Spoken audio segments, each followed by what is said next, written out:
Welcome back to our show, Real Deal. I'm your host, Josh Benjamin, along with my co-host, Patrick Miller. We are here on The Grueling Truth. Our show is on various sports topics, and our show is available on our website, gruelingtruth.net, Spreaker, Stitcher, Google Music, iTunes. Now there's an app out there, the Grueling Truth Sports Network, that you can get the app and listen to our show along with others. Flipgrid, Google News, iHeartRadio, and so much more. Just use the search phrase Grueling Truth to listen to our show anytime you'd like. You can also follow us on social media, Twitter at CoachJB4 for myself, and Patrick at Miller_Patrick4. Or find us on Facebook. Speaking of Facebook, we also have a Real Deal Facebook page by searching Real Deal. And follow us on Twitter on The Real Deal, at RealDealTGT. Okay. So today's topic, whenever you're listening to this, is legacy. So legacy, our show title for this is, what kind of legacy will you leave? And before we get into this, I just want to let Patrick say hello to everybody. How you doing, Patrick? I'm doing well. How are you? Man, I'm awesome. I'm ready to basically dive into this and kind of break it down. So legacy can be basically perceived by anyone differently. And so I looked up the word legacy. So the definition is basically a thing handed down by a predecessor. So what does that mean? Money left in a will for someone, as an example. And I think in the sports realm, we take the phrase, how will you be remembered, and use that as a synonym for legacy. Is that correct? Do you agree with that, Patrick? I do agree with that, yes. And so I think we're going to talk about different types of legacy throughout our show, listeners. And I think that I'm going to start off by talking about family legacy. And is this sports related? Not necessarily, but it's going to tie up the sports legacy here soon. So how are you remembered? And that's the phrase that we got to use during the show. How will you be remembered? Because that's what legacy is in the sports realm. But in the family legacy, we talk about, for males, are you a good father? How will you be remembered as a father, or a son, or a brother, or a husband, or a friend, and so on. And we can talk about different examples of all of those different roles that the male could play. And I think that good deeds come up. I think sacrifice comes up with how you'll be remembered, or the total opposite. Were you not around as much? Did you not care? Were you involved in things that weren't very good to help your family? I think that's important, Patrick. Mm-hmm. I agree with that as well. I think, speaking of becoming, I'll be becoming a father here in the next 9 weeks, so this definitely hits home with me and trying to. Hey, hold on, wait. Hey, listeners, hold on 1 second, Patrick. I don't mean to interrupt. 9 weeks he's going to be a father. That's going to be the best time in the world when that baby is out and you guys are loving it. It's like one of the best feelings. I just want to stop and say that. I know a lot of listeners are parents, so that's awesome. Congratulations. I can't wait for baby Miller to be here. Yeah, so I think about this all the time and a family legacy and what type of father I want to be and what type of husband I want to be as well, because these are definitely, hitting close to home and coming right around the corner. And it's not necessarily passing the torch or anything like that.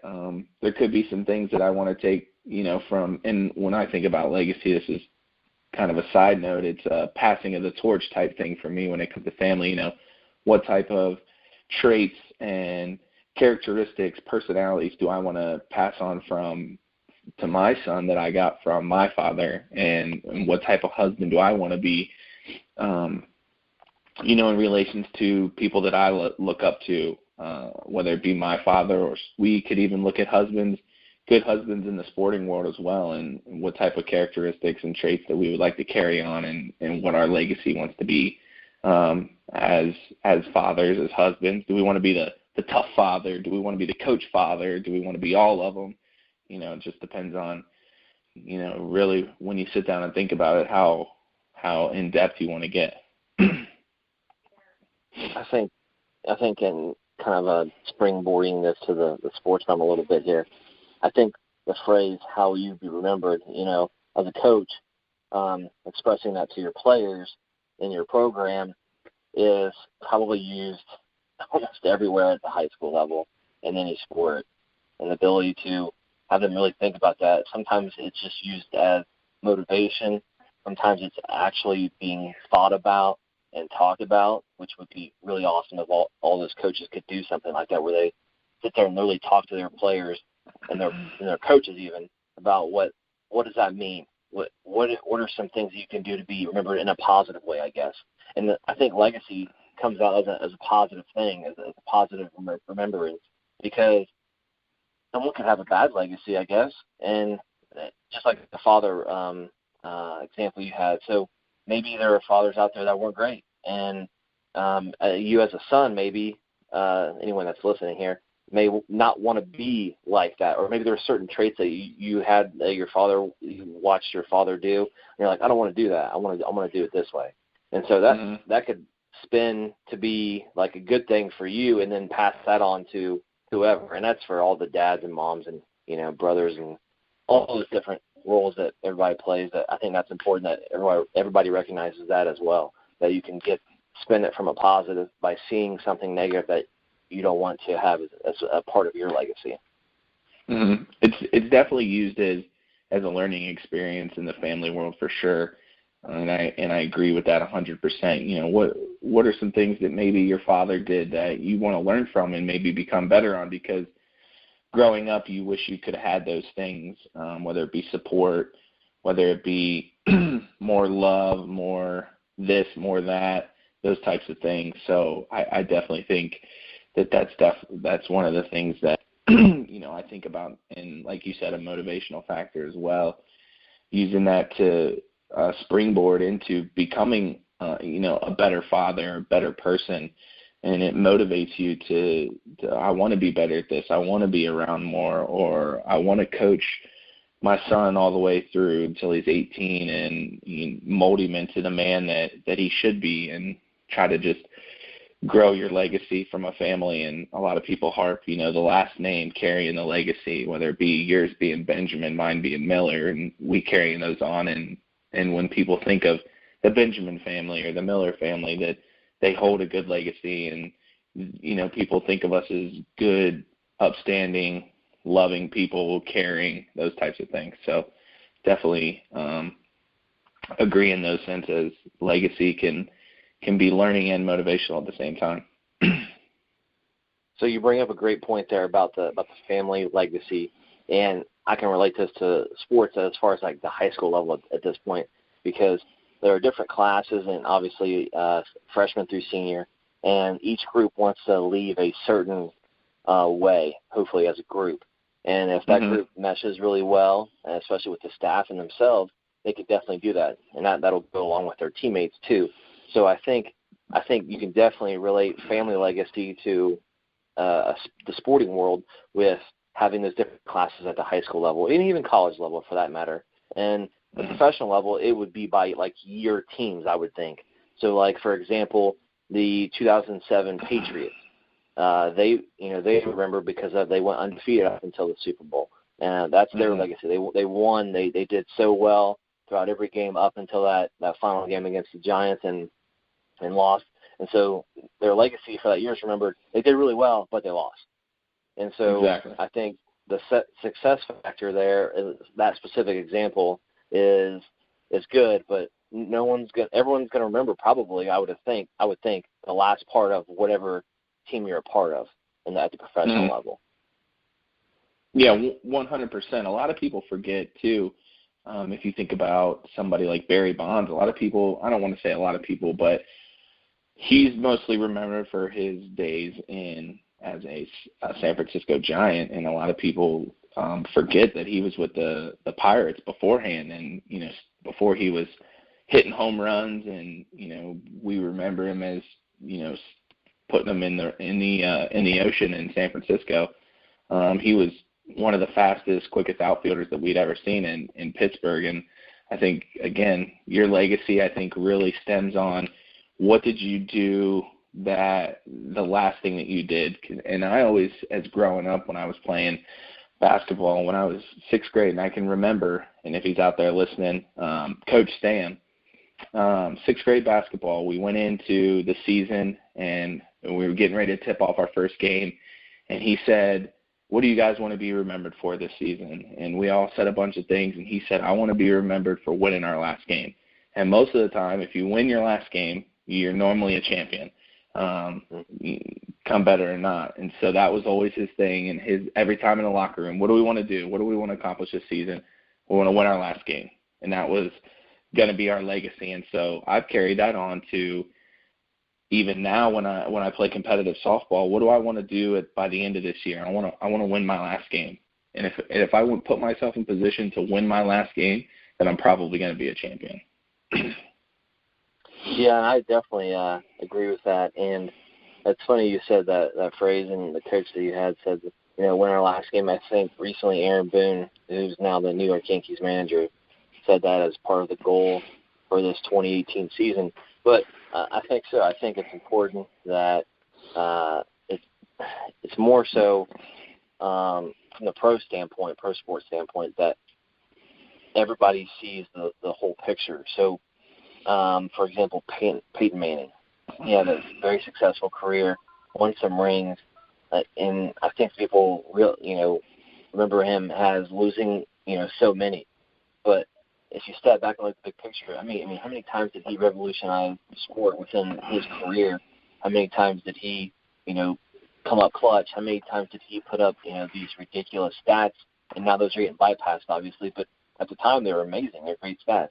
And what he did for the city of Indianapolis, and then obviously when he went to Denver. And so for him, just specifically, it was more, on the field stuff, but he definitely did a lot of things off the field as well to make that legacy even bigger. And I think as a pro athlete, if you're going to be at that level, that high level, like a Peyton Manning, like a Drew Brees, Tom Brady, etc., you got to be good for an extended period of time to leave that great legacy, regardless of what people think about, like Tom Brady, for example. I think he's 5-3 in Super Bowls, and they're like, oh, he's lost 3. And they compare him to Joe Montana, who's 4-0, and well, he didn't lose any. Well, I mean, that debate could go on forever, which probably at another time we could do that. But I think that those are all important, in my opinion. Yeah, and the same thing goes with the LeBron James and the Michael Jordan comparison. Michael Jordan 6-0 in finals appearances, and LeBron James he's 3-8, and I think with this season coming up, I think he's about to, if he goes this year, it'll be his 8th in a row. And people are saying, oh well, he's gone 8 in a row, but he's won 3, and Michael Jordan's gone to 6 and won 6. How do you make that comparison, and how do you compare their legacies? So that's definitely a good comparison there with the NFL and the NBA. And as a sports fan, I think it's kind of opinionated of what you want to remember, or maybe you don't know, or maybe you know the whole picture and you have a great idea of what that looks like as far as a legacy left by a professional athlete. And I'm going to talk about a person that's bet on sports. But before I get to that, I'm going to talk about our betting sponsor, who's MyBookieAG. If you go to our website, thegruelingtruth.net, you can click on the MyBookieAG banner at the top of the page and click on that. You can do all your betting from our website on MyBookieAG. But the person I'm referencing is Pete Rose. And I know there's some different things going on that don't involve betting, which I'd rather not talk about. I'd rather talk about this betting part. But everybody remembers him for his betting, not maybe his – I don't want to, I guess, put everyone in one basket and say everyone. So I'm going to step back and say I would guarantee you if we walked around the people in Cincinnati, which is where we're coming from here, where we live, I would say at least half, more than half, would talk about his betting instead of how many hits he had and how much of a great baseball player he was. And that's his legacy. His legacy is left because of what he did incorrectly. So Peyton Manning is defined in some people's eyes as what he didn't accomplish. And there's people with Pete Rose that what he did incorrectly. And instead of, and I'm not saying you always have to look at the positive, even though I'm a positive person, but I think that those things that those guys did positively have changed the game or changed people into wanting to be like them in that aspect, not the negative aspect. Yeah, absolutely. And another good segue and a good person to talk about, and it just came to my mind, and we're always talking about, well, we just talked about how it's people kind of remember you for the last thing that you've done is Joe Paterno, and he won 400.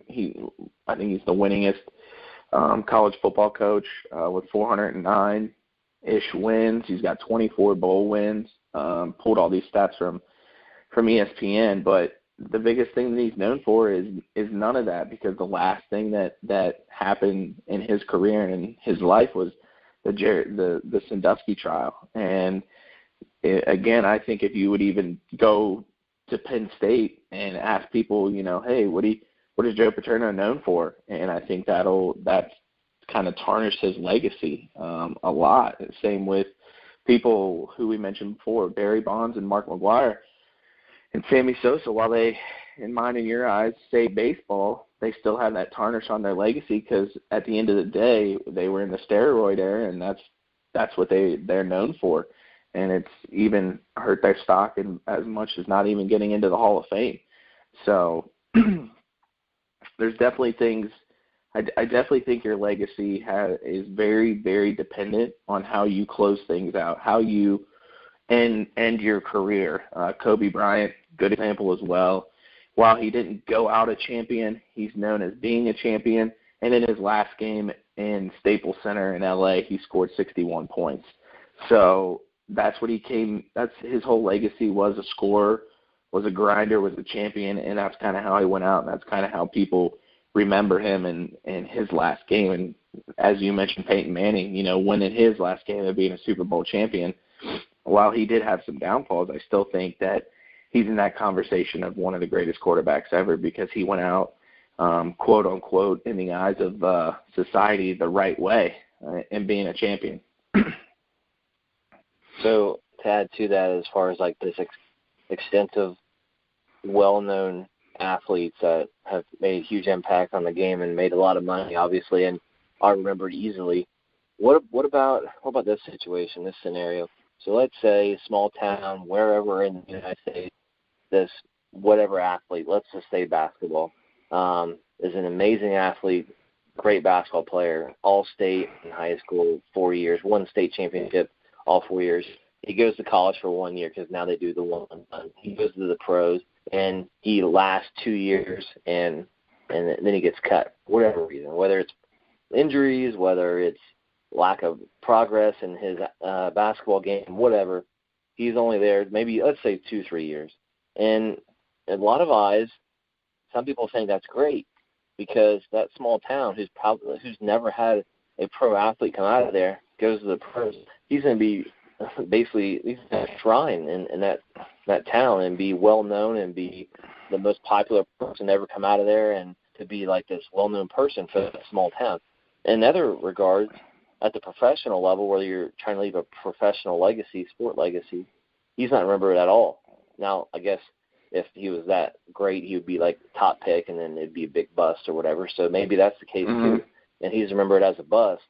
So in two different areas, location-wise, he's remembered as this great guy, this hero, and at this other side, it's he was okay, and he just couldn't handle it. He couldn't pan out, and I think that's important, because you obviously have a fan side, and you also have that type of situation where you have it to one location and then another type of legacy leave at the professional level. I think that's really something that people got to think about. But I think people think about also is how they think of people. And maybe that's being judgmental, but I think people do that.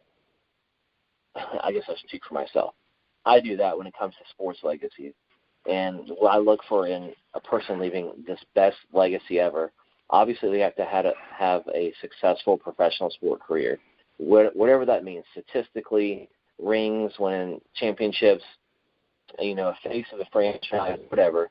But I also think that they're known for doing things off the field or off the court, whether it's charity work, or whether that's, going back to their hometown, or whether that's making this big impact positively in the world. I think that is, and I don't know who that is. I don't know if I can ever think of an athlete that's done all those things. Is that bad in regards? Yeah, probably. But that could also be a higher standard which athletes are held to. Yeah, I think once you get to the pro level, the standards that you're held to, I mean, your life is under a microscope. Every move you make, everything you do, every word you say is being interpreted by me, by you, by everybody out there in the sports world and in the regular world of in being taken one way or another.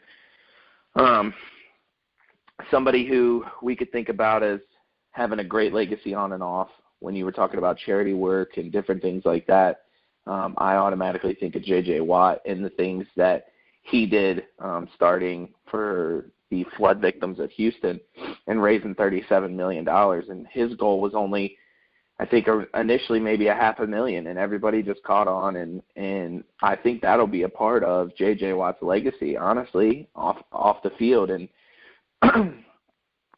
I think more professional athletes need to jump on board with those types of things, especially, you having a son and us growing up, we look at these guys and their legacies, and there's some people who had a great legacy on the court but then tarnished it off the court, and that really, stings from sports professional world, because we love these guys when they were playing on the court and we couldn't get enough of them. I think somebody that we could think of that comes off the top of my mind whose legacy may not be the best to remember off the court would be like a Dennis Rodman. Everybody loved to watch him play, played so hard, blocking shots, rebound, always on the all-defensive team in the NBA, but his legacy off the court, people just couldn't understand it and just couldn't wrap their minds around it, where you got people like J.J. Watt, or you have people like Drew Brees, who helped the hurricane victims in New Orleans. And, I think that all ties in to legacy. And if we go back to, I think the Olympics are something where people can develop a legacy, and you have a Michael Phelps, who's, again, one of the most decorative Olympic athletes.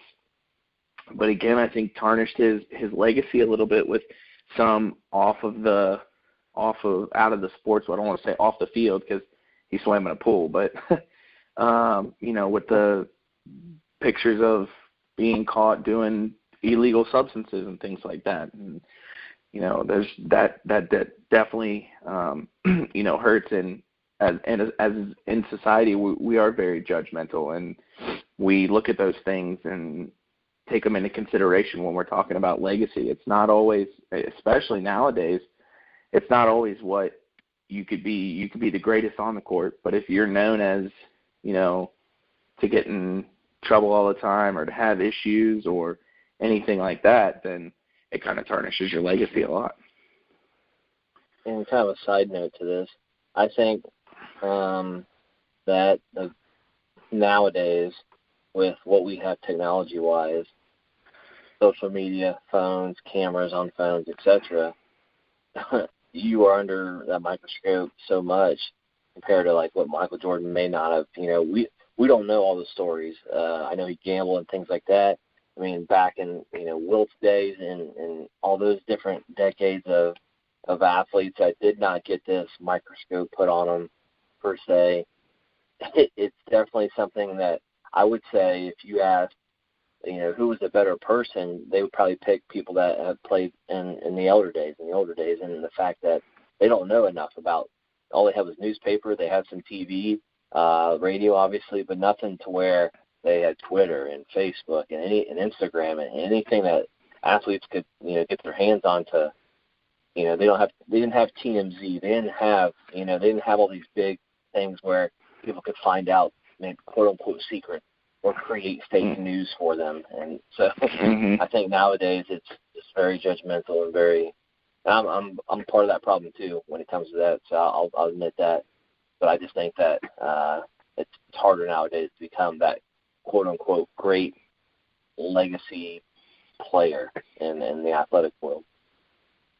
Yeah, I mean, everything's instantaneous, and it kind of aggravates me sometimes where guys get interviewed directly after games or big moments, sporting events, and they say some things out of context, or they could be taken out of context that could really hurt their legacy because it's just, I mean, they just won a Super Bowl, or they just lost a Super Bowl, or they just won an NBA championship, lost an NBA championship, and these guys are high on emotion. I mean, we know what it's like from when we were little kids to now. If we had a microphone stuck in our face or a phone in our hands to tweet something, we may say something that we regret, whether it's out of excitement or out of anger.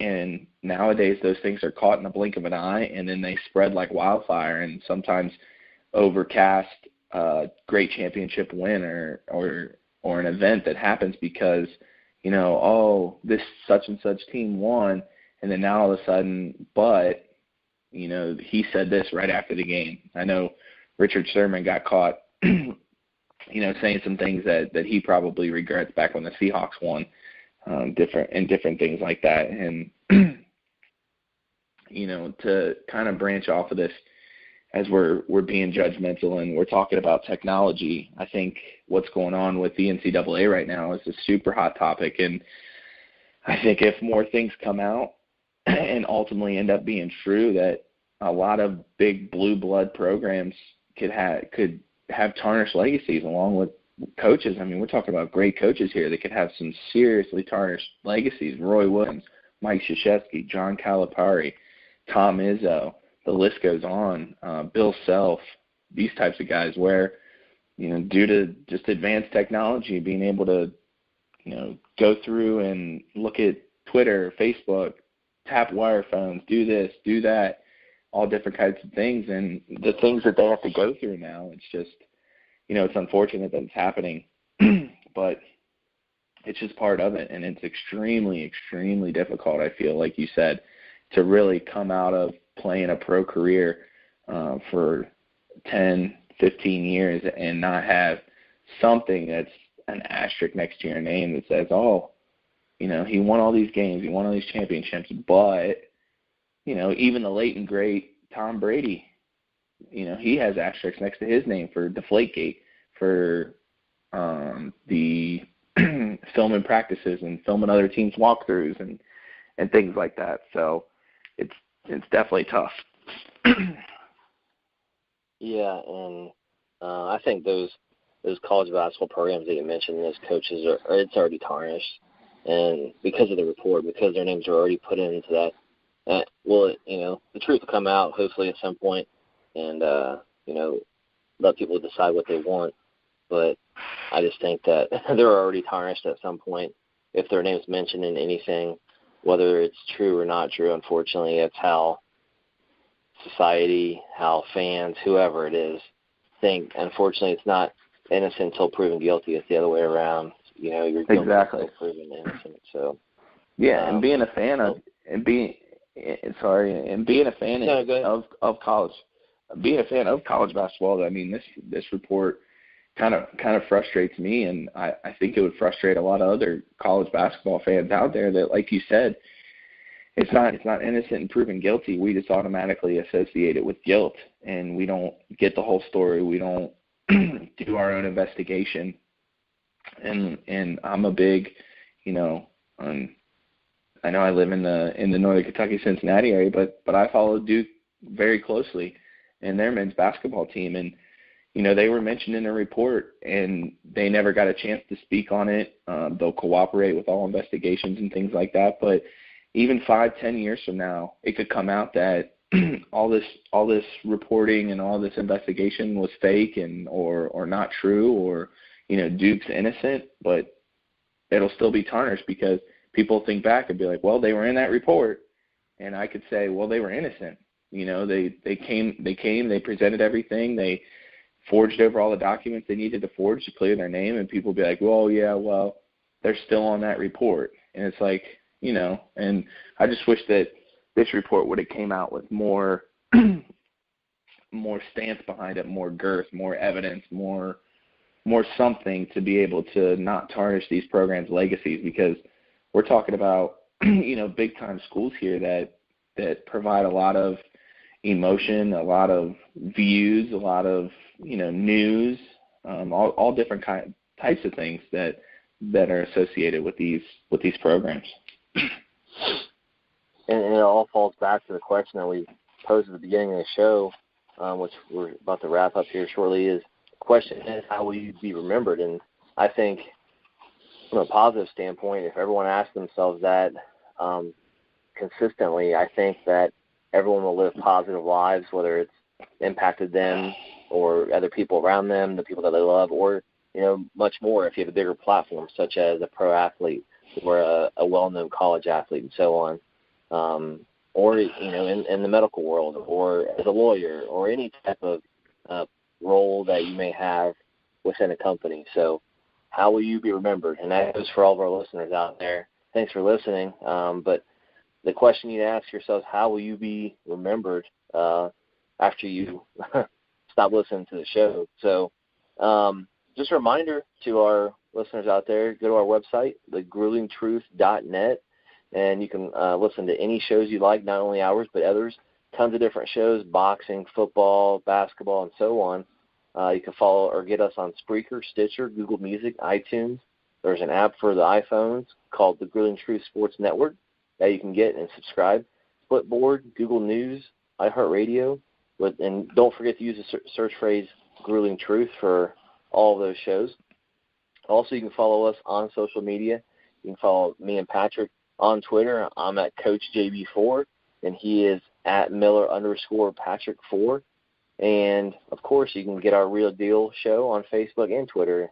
Follow us on Twitter at RealDealTGT. All right? It was good. It was a good topic, Patrick. I think it was important for us to break it out and talk about it now that this basketball thing's going on, and I think that things are coming up to light within the NFL realm as well with different players and Tom Brady being in his 8th Super Bowl and just, MLB starting up here very soon, spring training. So it's a very good topic to talk about it at any point in time, but definitely now is a good time to talk about it. So any last words, Patrick? No, just please go and listen to our show, and also go to The Grueling Truth. There's a lot of great articles on there. Even if you're not interested if you hone in on one sport or multiple sports, there's some really good stuff out there, really good writers that provide some really good in-depth information, whether it's on the NFL, the NBA, even the NHL, boxing, you name it, it's on there. The Grueling Truth is a great, great, great website to get those really in-depth and personal articles on some hot topics going around in the sports world. So definitely, I couldn't agree more with that. So, listeners, you heard it. He said go to thegruelingtruth.net, get there, get to Facebook, get on there and follow us, and listen to our shows, of course, on our website or anywhere else I mentioned. For my co-host, Patrick Miller, this is Josh Benjamin. Thanks for listening to The Real Deal Show on The Grueling Truth. Until next time, be real with what you say.